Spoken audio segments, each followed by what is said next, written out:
अध्याय 3। डर्सली परिवार की विदाई। घर के सामने वाले दरवाजे के धाड़ से खुलने की आवाज सीढ़ियों के ऊपर तक गूंजी और इसके ठीक बाद कोई चिल्लाया, ओए तुम।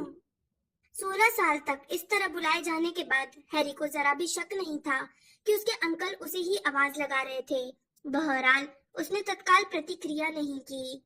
वह अब भी आईने के उस टुकड़े को घूरे जा रहा था जिसमें उसके ख्याल से उसे एक पल के लिए डंबलडोर की आंख की झलक दिखी थी। हैरी तब तक टस से मस नहीं हुआ जब तक उसके अंकल ने गरज कर नहीं कहा, लड़के। फिर वह धीरे से खड़ा हुआ और बेडरूम के दरवाजे की तरफ बढ़ा। बीच में उसने आईने के टुकड़े को उस बैग में रख लिया जिसे वह ले जाने वाला था। काफी देर लगा दी, वॉर्डन डर्सली गरजे जब हैरी सीढ़ियों के ऊपर प्रकट हुआ। नीचे आओ, मुझे तुमसे कुछ बात करनी है। हैरी धीरे धीरे नीचे पहुंचा। उसके हाथ जीन्स की जेब में थे। लिविंग रूम में पहुंचने पर उसने देखा कि डर्सली परिवार के तीनों सदस्य वहां मौजूद थे। उन्होंने सफर वाली पोशाक पहन रखी थी। वर्नन अंकल ऊपर तक जिप लगी जैकेट पहने थे। पिटूनिया आंटी ने चमकीले रंग का कोट डाल रखा था और हैरी का विशालकाय सुनहरे बालों तथा मांसपेशियों वाला मौसेरा भाई डडली लेदर जैकेट पहने हुए था। हाँ, हैरी ने पूछा। बैठ जाओ, वर्नन अंकल ने कहा। हैरी ने अपनी भौहें चढ़ा ली। प्लीज, वर्नन अंकल ने आगे कहा और धीरे से चीखूं जैसे निकलते समय यह शब्द उनके गले में चुभा हो। हैरी बैठ गया। उसे अंदाजा था कि आगे क्या कहा जाएगा। उसके अंकल तेजी से चहलकदमी करने लगे और पिटूनिया आंटी तथा डडली तनाव भरे अंदाज में उन्हें देखते रहे। आखिरकार वर्नन अंकल का बड़ा बैगनी चेहरा एकाग्रता से सिकुड़ गया और वे हैरी के सामने रुक गए।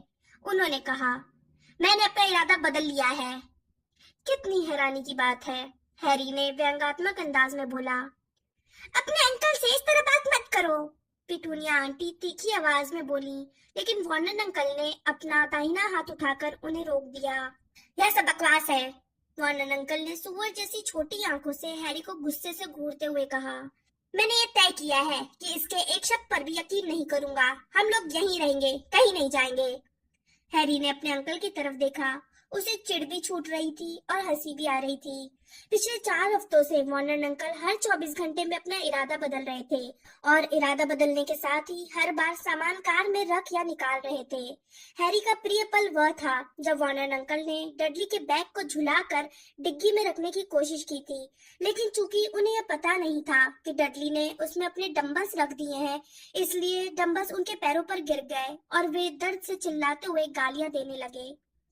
तुम्हारे मुताबिक, वर्नन डर्सली ने कहा और लिविंग रूम में दोबारा चहलकदमी करने लगे, हम पिटूनिया, डडली और मैं खतरे में हैं। तुम्हारे जैसे हाँ, मेरे जैसे लोगों से। सही कहा, हैरी बोला।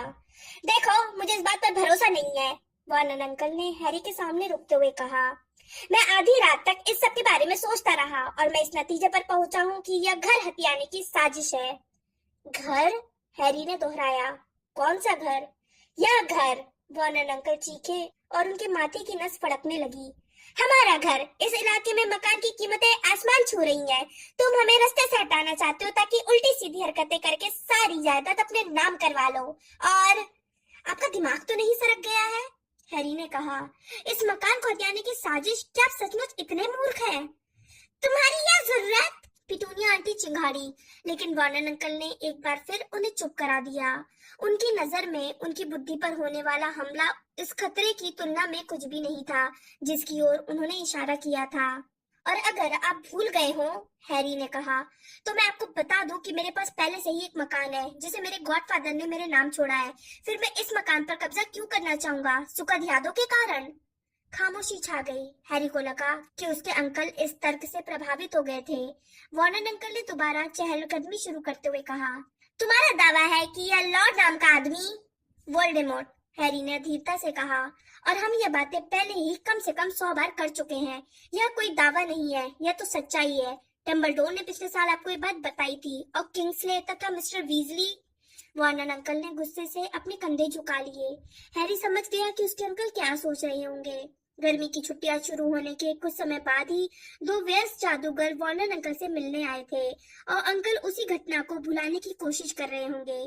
किंग्सले शक्लबोल्ट और आर्थर वीजली का उनके दरवाजे की चौखट पर कदम रखना डसली दंपत्ति के लिए बहुत ही अप्रिय झटका था। बहरहाल हैरी को मानना पड़ा कि चूंकि मिस्टर वीजली एक बार आधे लिविंग रूम को तहस नहस कर चुके थे, इसलिए उन्हें देखकर वार्नर अंकल के खुश होने की उम्मीद नहीं की जा सकती थी। किंग्सले और मिस्टर वीजली ने इसका बहुत अच्छा उपाय बताया है, हैरी ने बिना किसी अफसोस के आगे कहा। जब मैं 17 साल का हो जाऊंगा तो मुझे बचाने वाले सुरक्षात्मक सम्मोहन का असर खत्म हो जाएगा और इससे मेरे साथ साथ आप भी खतरे में पड़ जाएंगे। माया पंछी के समूह को यकीन है कि वोल्डेमॉर्ट आपको निशाना बनाएगा। वह या तो आपको यातना देकर मेरा पता ठिकाना मालूम करने की कोशिश करेगा या फिर वह आपको यह सोचकर बंधक बना लेगा कि मैं आकर आपको बचाने की कोशिश करूंगा। वार्नर अंकल और हैरी की नजरें मिली। हैरी को यकीन था कि उस पल वे दोनों एक ही बात सोच रहे थे। फिर वार्नर अंकल टहलने लगे और हैरी ने आगे कहा, आपको छिपना पड़ेगा और माया पंछी का समूह इस काम में आपकी मदद करना चाहता है। आपको बहुत अच्छी सुरक्षा दी जा रही है, सबसे अच्छी सुरक्षा। वार्नर अंकल कुछ नहीं बोले बल्कि लगातार चहलकदमी करते रहे। बाहर प्राइवेट ड्राइव की हेजों के ऊपर सूरज नीचे झुक रहा था। पड़ोसी का लॉन मोवर एक बार फिर रुक गया। वार्नर डसली ने अचानक तेजी से पूछा, तुमने कहा था कि जादू मंत्रालय भी है? हाँ है, हैरी ने हैरानी से कहा। अच्छा, तो फिर मंत्रालय हमारी सुरक्षा क्यों नहीं कर सकता? मुझे लगता है कि निर्दोष होने के नाते हमें सरकारी सुरक्षा मिलनी चाहिए। आखिर हमारा कसूर सिर्फ इतना ही तो है कि हमने एक ऐसे व्यक्ति को अपने घर रखा जो निशाने पर है। हैरी खुद को रोक नहीं पाया और हंस दिया। उसके अंकल हमेशा सरकार से उम्मीदें लगाते थे, भले ही यह उस दुनिया की सरकार हो जिससे वे नफरत करते थे, जिस पर उन्हें भरोसा नहीं था। आपने मिस्टर वीजली और किंग्सले की बातें नहीं सुनी? हैरी ने जवाब दिया। हमें लगता है कि दुश्मन मंत्रालय में घुसपैठ कर चुका है। वार्नर अंकल अंगीठी तक गए और वापस लौटते समय इतनी गहरी सांस छोड़ी कि उनकी बड़ी बड़ी काली मूंछें थरथराने लगी। उनका चेहरा एकाग्रता के कारण अब भी बैगनी था। ठीक है, उन्होंने एक बार फिर हैरी के सामने रुकते हुए कहा। ठीक है, हम यह सुरक्षा स्वीकार करने के लिए तैयार हैं, लेकिन हमें सुरक्षा के लिए वह किंग्सले नाम का आदमी क्यों नहीं मिल सकता? हैरी अपनी आंखें चढ़ाने से खुद को बमुश्किल रोक पाया। वार्नर अंकल ये सवाल आधा दर्जन बार पूछ चुके थे। उसने दांत भींचकर कहा, जैसा कि मैं आपको पहले ही बता चुका हूँ, किंग्सले मगलू, मेरा मतलब है आपके प्रधानमंत्री की रक्षा कर रहा है। वही तो, वह सबसे अच्छा है, वार्नर अंकल ने खाली टेलीविजन स्क्रीन की तरफ इशारा करते हुए कहा। डसली दंपत्ति ने किंग्सले को न्यूज में देखा था। किंग्सले मगलू प्रधानमंत्री के पीछे पीछे चल रहा था जब वे एक अस्पताल का दौरा कर रहे थे। इसके अलावा किंग्सले ने मगलुओं जैसे कपड़े पहनने में महारत हासिल कर ली थी और उसकी धीमी गहरी आवाज में आश्वस्त करने वाला भाव था। परिणाम स्वरूप डसली दंपत्ति किंग्सले को इतना पसंद करने लगे जितना उन्होंने कभी किसी जादूगर को नहीं किया था। हालांकि यह सच था कि उन्होंने उसे कभी बाली पहने हुए नहीं देखा था। देखिए, वह तो नहीं मिल सकता है, हैरी ने कहा, लेकिन हेस्टीरिया जोन्स और डेडलस रिकल ये काम बहुत अच्छी तरह कर लेंगे। अगर हमने उनका बायोडाटा देखा होता, वार्नर अंकल ने बोलना शुरू किया, लेकिन हैरी का संयम जवाब दे गया। वह उठकर अपने अंकल के पास गया और टीवी सेट की तरफ इशारा करते हुए बोला, यह दुर्घटनाएं दरअसल दुर्घटनाएं नहीं है। कारों का टकराना, विस्फोट, ट्रेनों का पटरियों से उतरना और जो तमाम घटनाएं हमने न्यूज में देखी हैं, लोग गायब हो रहे हैं, मर रहे हैं और इस सब के पीछे है वोल्डेमॉर्ट। मैं आपको ये बात पहले ही कई बार बता चुका हूँ कि उसे मगलुओं को मारने में मजा आता है। यहाँ तक कि कोहरा भी दम पिशाचों ने उत्पन्न किया है, और अगर आपको ये याद नहीं हो तो अपने बेटे से पूछ लें। डडली ने अपने हाथ मुंह पर रख लिए।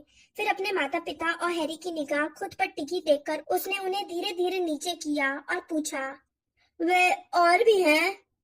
और? हैरी हंसा। तुम्हारा मतलब है जिन दो दम पिशाचों ने हम पर हमला किया था उससे ज्यादा? जाहिर है वे बहुत सारे हैं, सैकड़ों की तादाद में है। अब तक तो हजारों में हो गए होंगे, क्योंकि उन्हें डर और निराशा से शक्ति मिलती है। ठीक है, वार्नर डसली ने अक्खर लहजे में कहा। तुम्हारी बात में दम लगता है। मुझे भी ऐसा ही लगता है, हैरी ने कहा, क्योंकि जैसे ही मैं 17 साल का होता हूँ, वे सभी प्राणभक्षी, दम पिशाच, यहाँ तक कि सजीव लाशें भी, यानी वे मुर्दा शरीर जिन पर शैतानी जादूगर सम्मोहन कर देता है, आपकी तलाश करेंगे और यकीनन आप पर हमला करेंगे। और अगर आपको याद हो कि आखिरी बार जादूगरों से मुठभेड़ में आप किस तरह हारे थे, तो मुझे लगता है आप भी इस बात से सहमत होंगे कि आपको मदद की जरूरत है। थोड़ी देर खामोशी छाई रही। इस दौरान वर्नॉन अंकल याद कर रहे थे कि किस तरह हैग्रिड ने लकड़ी के सामने वाले दरवाजे को तोड़ दिया था। पिटूनिया आंटी वर्नॉन अंकल को देख रही थी। डडली हैरी को घूर रहा था। आखिर वर्नॉन अंकल के मुंह से निकला, देखो मेरे ऑफिस का क्या होगा, डडली के स्कूल का क्या होगा। मुझे नहीं लगता कि ये चीजें हमलावर जादूगरों के लिए मायने रखती होंगी। आप समझ क्यों नहीं रहे हैं? हैरी चिल्लाया। वे आपको उसी तरह यातना देंगे और मार डालेंगे जैसे उन्होंने मेरे मम्मी डैडी के साथ किया था। डैडी, डडली ऊंची आवाज में बोला। डैडी, मैं मायापंछी के समूह की सुरक्षा में जा रहा हूँ। डडली, हैरी बोला, तुमने जिंदगी में पहली बार समझदारी की बात की है। वह जानता था कि किला फतेह हो चुका है। अगर डडली इतना डर चुका है कि मायापंछी के समूह की सुरक्षा में रहना चाहता है, तो उसके माता पिता भी उसके साथ जाएंगे। लाडले डडली से दूर रहने का सवाल ही नहीं उठता है। हैरी ने मेंटल पीस पर रखी घोड़ा गाड़ी की डिजाइन वाली घड़ी पर निगाह डाली। वे लोग लगभग 5 मिनट में यहाँ आ जाएंगे, उसने कहा, और जब डसली परिवार के किसी सदस्य ने कोई जवाब नहीं दिया, तो वो कमरे से बाहर निकल गया। अपने अंकल आंटी और कजिन से शायद हमेशा के लिए विदा लेने के लिए वह खुशी खुशी तैयार था, लेकिन माहौल काफी अजीब था। 16 साल की ठोस नापसंदगी के अंत में आप एक दूसरे से क्या कह सकते हैं? अपने बेडरूम में लौटने के बाद हैरी यूं ही अपने बैग से खेलता रहा।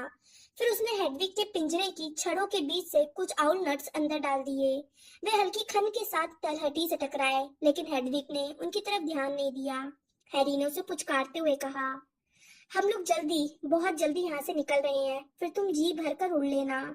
दरवाजे की घंटी बजी। हैरी झिझका, फिर अपने कमरे से बाहर निकलकर नीचे की तरफ चल दिया। उसे भरोसा नहीं था कि हेस्टीरिया और डिडेलस अपने आप डडली दंपत्ति से निपट पाएंगे। जिस पल हैरी ने दरवाजा खोला, एक रोमांचित आवाज आई, हैरी पॉटर। बैगनी हैट पहने एक नाटे आदमी ने झुककर उसे सलाम किया। हमेशा की तरह सम्मान की बात है। धन्यवाद डिडेलस, हैरी ने कहा और काले बालों वाली हिस्टेरिया को हल्के से मुस्कुरा कर देखा। बहुत अच्छी बात है कि आप लोग ये कर रहे हैं। ये है मेरे अंकल आंटी और कजिन। हैरी पॉटर के रिश्तेदारों, आप सभी का दिन शुभ हो, डिडेलस ने चहकते हुए कहा और लिविंग रूम में पहुंच गया। डसली दंपत्ति इस संबोधन से जरा भी खुश नहीं हुए। हैरी ने सोचा, कहीं उन्होंने अपना इरादा फिर से तो नहीं बदल लिया। जादूगरनी और जादूगर को देखते ही डडली अपनी माँ के पास दुबक गया। मुझे दिख रहा है कि आपने सामान पैक कर लिया है और आप बिल्कुल तैयार हैं। बहुत बढ़िया। जैसा कि हैरी आपको बता चुका है, योजना एकदम सीधी है, डिडलस ने कहा और अपने वेस्टकोट की जेब से एक बड़ी जेब घड़ी निकालकर देखने लगा। हम लोग हैरी के जाने से पहले यहाँ से चल देंगे। आपके घर के भीतर जादू करना खतरनाक है, क्योंकि हैरी अब भी नाबालिग है। इसलिए इस मंत्रालय को उसे गिरफ्तार करने का बहाना मिल जाएगा। इसलिए हम लोग कार से 10 से 11 मील दूर पहुँचेंगे और वहाँ से अंतर्ध्यान होकर उस सुरक्षित जगह पहुँच जाएंगे जो हमारे रहने के लिए चुनी गई है। मुझे लगता है आप कार चलाना तो जानते होंगे, उसने वार्डन अंकल से विनम्रता से पूछा। कार चलाना? जाहिर है बहुत अच्छी तरह जानता हूँ, वार्डन अंकल ने थूक उड़ाते हुए कहा। सर, आप तो बहुत समझदार हैं, बहुत ही समझदार। मैं तो इतने सारे बटनों और डायलों से बिल्कुल चकरा जाता, डिडेलस ने कहा। वो वर्नन डसली को खुश करने की कोशिश कर रहा था, लेकिन उसके हर शब्द के साथ वर्नन डसली का योजना पर से विश्वास उठता जा रहा था। कार तक नहीं चला सकता, वे बहुत धीरे से बुदबुदाए और उनकी मूंछ आवेश में थरथराई। लेकिन सौभाग्य से डिडेलस या हिस्टेरिया ने उनकी बात नहीं सुनी। डिडेलस ने आगे कहा, हैरी, तुम यहाँ अपने रिश्तेदारों का इंतजार करना, योजना थोड़ी बदल गई है। आपका क्या मतलब है? हैरी ने तुरंत पूछा। मैं सोच रहा था कि बावरे नैन यहाँ आएंगे और मुझे साहचर्य अंतर्ध्यान करके ले जाएंगे। ऐसा नहीं कर सकते, हिस्टेरिया ने संक्षेप में कहा। बावरे नैन पूरी बात समझा देंगे। डसली दंपत्ति के चेहरे पर नासमझी का स्पष्ट भाव था और वे चौंक कर उछल पड़े जब एक तेज आवाज आई, जल्दी करो। हैरी ने कमरे में चारों तरफ देखा, तब कहीं जाकर उसे एहसास हुआ कि यह आवाज डिडेलस की जेब घड़ी में से आई थी। बिल्कुल सही कहा, हमारे पास वक्त बहुत कम है, डिडेलस ने अपनी घड़ी की तरफ सिर झुकाकर उसे वापस वेस्ट कोट में रखते हुए कहा। हैरी, हम लोग कोशिश कर रहे हैं कि इस घर से तुम्हारे जाने और तुम्हारे परिवार के अंतर्ध्यान होने का समय एक ही हो, ताकि सम्मोहन तभी टूटे जब पूरा परिवार सुरक्षित जगह के लिए रवाना हो। वो डसली परिवार की ओर मुड़ा। तो चलने के लिए तैयार है? किसी ने भी उसकी बात का जवाब नहीं दिया। वर्नॉन अंकल अब भी दहशत से डिडेलस के वेस्टकोट की उभरी जेब को घूर रहे थे। डिडेलस, हमें हॉल में बाहर इंतजार करना चाहिए, हिस्टेरिया बुदबुदाई। उसे स्पष्ट रूप से लग रहा था कि जब हैरी डसली परिवार से प्रेम पूर्ण, शायद आंसू भरी विदा देगा तो कमरे में रहना ठीक नहीं है। उसकी कोई जरूरत नहीं है, हैरी बोला, लेकिन वॉर्नर अंकल ने इस बात को अनावश्यक बनाते हुए जोर से कहा, अच्छा तो अलविदा लड़के। उन्होंने हैरी से हाथ मिलाने के लिए अपना दाहिना हाथ ऊपर उठाया, लेकिन आखिरी मिनट पर यह काम उनसे नहीं हो पाया, इसलिए उन्होंने अपनी मुट्ठी बांध ली और उसे किसी पेंडुलम की तरह आगे पीछे झुलाने लगे। तैयार दीदी? पिटूनिया आंटी ने पूछा और हैरी की तरफ देखने से बचने के लिए अपने हैंडबैग के बटन से खेलने लगी। डडली ने कोई जवाब नहीं दिया, बल्कि वहीं पर मुंह खोले खड़ा रहा। हैरी को बरबस ग्रॉप नाम के दानव की याद आ गई। तो फिर चलो, वर्नॉन अंकल बोले। डडली लिविंग रूम में दरवाजे तक पहुंचकर बुदबुदाया, मैं समझ नहीं पाया। बेटा क्या नहीं समझ पाए? पिटूनिया आंटी ने अपने बेटे को निहारते हुए पूछा। डडली ने हैरी की तरफ अपना बड़ा मोटा हाथ उठाया। वह हमारे साथ क्यों नहीं चल सकता है? वर्नॉन अंकल और पिटूनिया आंटी अपनी जगह पर स्थिर खड़े रह गए और डडली को ऐसे घूरने लगे जैसे उसने अभी अभी बैले डांसर बनने की इच्छा जाहिर की हो। क्या? वर्नॉन अंकल ने जोर से पूछा। वह हमारे साथ क्यों नहीं चल रहा है? डडली ने पूछा। देखो, वह नहीं चाहता है, वर्नॉन अंकल ने कहा और हैरी को गुस्से से घूरते हुए पूछा। तुम नहीं चाहते हो, है ना? बिल्कुल नहीं, हैरी ने कहा। देखा, वर्नॉन अंकल ने डडली से कहा। अब चलो, हमें चलना चाहिए। वे तेजी से कमरे से बाहर निकल गए। सभी को सामने वाले दरवाजे के खुलने की आवाज आई, लेकिन डडली हिला तक नहीं। कुछ अटकते कदमों के बाद पिटूनिया आंटी भी रुक गईं। अब क्या हुआ? वॉर्नर अंकल चिल्लाए और दोबारा दरवाजे पर नजर आए। ऐसा लग रहा था कि डडली के मन में ऐसे विचार आ रहे थे जिन्हें वह शब्दों में कह नहीं पा रहा था। स्पष्ट रूप से मन ही मन कुछ पल दर्दनाक संघर्ष करने के बाद वह बोला, लेकिन वह जा कहाँ रहा है? पिटूनिया आंटी और वर्नॉन अंकल ने एक दूसरे की तरफ देखा। यह स्पष्ट था कि डडली की बातों से उन्हें डर लग रहा था। हिस्टिया जोन्स ने खामोशी तोड़ी। उसने चकराते हुए पूछा, लेकिन बेशक आप जानते होंगे कि आपका भांजा कहाँ जा रहा है। बेशक जानते हैं, वर्नॉन डसली ने कहा। वह आप जैसे लोगों के साथ जाएगा, है ना? ठीक है डडली, चलो कार में चलते हैं। तुमने उस आदमी की बात सुन ली थी ना, हमें जल्दी चलना चाहिए। एक बार फिर वर्नॉन डसली सामने वाले दरवाजे तक गए, लेकिन डडली उनके पीछे पीछे नहीं गया। हम जैसे लोगों के साथ? हिस्टेरिया नाराज दिख रही थी। हैरी इस तरह की घटना पहले भी देख चुका था। जादूगर यह देखकर स्तब्ध रह जाते थे कि हैरी के सबसे करीबी रिश्तेदार मशहूर हैरी पॉटर में कितनी कम दिलचस्पी लेते हैं। ठीक है, हैरी ने हिस्टेरिया को आश्वस्त किया। इससे मुझे कोई फर्क नहीं पड़ता है। कोई फर्क नहीं पड़ता है? हिस्टेरिया ने दोहराया। उसकी आवाज खतरनाक तरीके से तेज होने लगी। क्या इन लोगों को एहसास नहीं है कि तुमने कितना कुछ झेला है? तुम कितने बड़े खतरे में हो? वोल्डेमॉर्ट विरोधी अभियान में तुम्हारी कितनी बड़ी भूमिका है? नहीं, वे नहीं जानते हैं, हैरी ने कहा। दरअसल वे सोचते हैं कि मैं धरती पर बोझ हूँ, लेकिन मुझे इसकी आदत। मैं नहीं सोचता हूँ कि तुम धरती पर बोझ हो। अगर हैरी ने डडली के होठों को हिलते हुए नहीं देखा होता, तो शायद उसे इस पर यकीन नहीं होता। खैर, वह कई पल तक डडली को घूरता रहा। तब जाकर उसे तसल्ली हुई कि यह बात उसकी कजिन ने ही कही थी। डडली का चेहरा लाल हो गया था। हैरी खुद हैरानी और उलझन में था। शुक्रिया डडली। एक बार फिर डडली ऐसे विचारों से जूझता नजर आया जिन्हें व्यक्त करने में उसे मुश्किल आ रही थी। फिर वह बुदबुदाया, तुमने मेरी जान बचाई थी। ऐसा नहीं था, हैरी ने कहा। दंपिशाच तो सिर्फ तुम्हारी आत्मा चूसना चाहते थे। उसने अपने कजिन को जिज्ञासा से देखा। इस साल और पिछले साल की गर्मियों में उसका डडली से ज्यादा पाला नहीं पड़ा था, क्योंकि हैरी प्रिवेट ड्राइव में बहुत कम समय रहा था और वहां रहते समय भी उसने ज्यादातर वक्त अपने कमरे में ही गुजारा था। बहरहाल अब हैरी को एहसास हुआ कि ठंडी चाय के जिस कप से वह सुबह टकराया था, वो शायद डडली ने उसे फंसाने के लिए नहीं रखा था। यह बात उसके दिल को छू गई, लेकिन उसे यह देखकर राहत मिली कि भावनाएं व्यक्त करने की डडली की क्षमता अब खत्म हो चुकी थी। एक दो बार फिर अपना मुंह खोलने के बाद डडली लाल चेहरे के साथ खामोश हो गया। पिटूनिया आंटी रोने लगी। हिस्टेरिया जोन्स ने उनकी तरफ करुणा के भाव से देखा, जो फौरन गुस्से में बदल गया जब पिटूनिया आंटी ने आगे बढ़कर हैरी के बजाय डडली को गले लगा लिया। बहुत बढ़िया डडली, वे उसके विशाल सीने पर सिर रखकर सुबकने लगी। कितना प्यारा बच्चा है, धन्यवाद दे रहा है। लेकिन उसे धन्यवाद कहाँ दिया है? हिस्टेरिया ने गुस्से से कहा। उसने तो सिर्फ इतना कहा है कि वो हैरी को धरती पर बोझ नहीं मानता है। हाँ, लेकिन डडली के मुंह से ये बात निकलना भी मैं तुमसे प्यार करता हूँ जैसा ही है, हैरी ने कहा। वह इस बात पर चिढ़ भी रहा था और उसे हंसी भी आ रही थी कि पिटूनिया आंटी डडली को इस तरह जकड़े थी जैसे वो अभी अभी हैरी को जलती हुई इमारत से बचा कर लाया हो। हम चल रहे हैं या नहीं? वर्नॉन अंकल गरजते हुए एक बार फिर लिविंग रूम के दरवाजे पर आ गए। मुझे लगता है कि हमारे पास बहुत कम समय बचा है। हाँ हाँ, सही कहा, टिडलस टिगल ने कहा, जो इस बातचीत को स्तब्ध अंदाज में देख रहा था और अब खुद को संभाल रहा था। अच्छा हैरी, अब हमें सचमुच चलना चाहिए। वह आगे बढ़ा और उसने अपने दोनों हाथों से हैरी से हाथ मिलाया। शुभकामनाएं, मुझे उम्मीद है कि हम दोबारा मिलेंगे। जादूगरों की दुनिया की आशाएं तुम्हारे कंधों पर टिकी हैं। ओह, हैरी ने कहा, ठीक है, धन्यवाद। अलविदा हैरी, हेस्टेरिया ने भी उसका हाथ थामते हुए कहा। हमारी दुआएं तुम्हारे साथ हैं। मुझे उम्मीद है कि सब कुछ ठीक हो जाएगा, हैरी ने पिटूनिया आंटी और डडली पर निगाह डालते हुए कहा। मुझे यकीन है हम सब अच्छे दोस्त बन जाएंगे, बिगल ने उत्साह से कहा और कमरे से बाहर निकलते समय अपना हैट लहराया। उसके पीछे हेस्टेरिया निकल गई। डडली ने खुद को अपनी माँ के चंगुल से धीरे से छुड़ाया और हैरी की तरफ बढ़ा। हैरी ने जादू से उसे डराने की अपनी इच्छा पर काबू किया।